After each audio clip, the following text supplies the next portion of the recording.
एकनाथ के पुण्य से ठीक हुआ ब्राह्मण का कुष्ठ।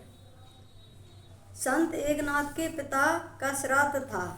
घर में रसोई बन रही थी, जिसकी सुगंध वहीं से गुजर रहे निम्न जात के एक गरीब परिवार तक पहुंची। बच्चे पकवान खाने की जिद करने लगे, किंतु उनके माता पिता ने उन्हें अपनी निम्न जाति का हवाला देकर चुप करा दिया। यह बात एकनाथ जी ने सुन ली। उन्होंने उस परिवार को बुलाकर भोजन कराया, फिर रसोई घर और बर्तनों को गंगा जल से धोकर पुनः श्राद्ध की तैयारी बनवाई।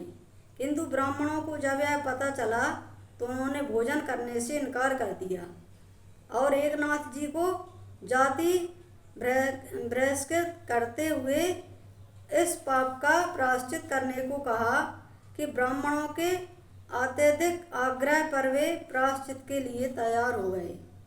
मंत्रोच्चार के बीच उन्होंने नदी में डुबकी लगाई।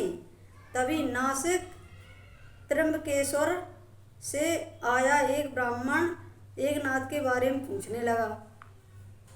उसे कुष्ठ हो गया था। वह बोला, मैंने त्र्यंबकेश्वर में कठोर अनुष्ठान किया।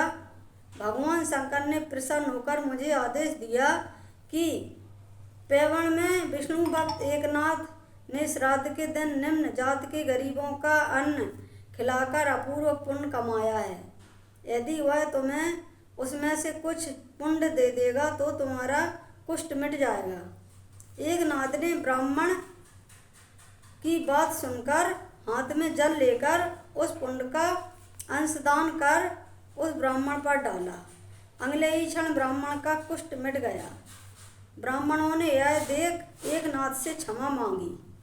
सार यह है कि मनुष्य मात्र को भेद भाव रहित दृष्टि को देखकर स्नेह करने वाला भगवान का प्रिय पात्र होना चाहिए।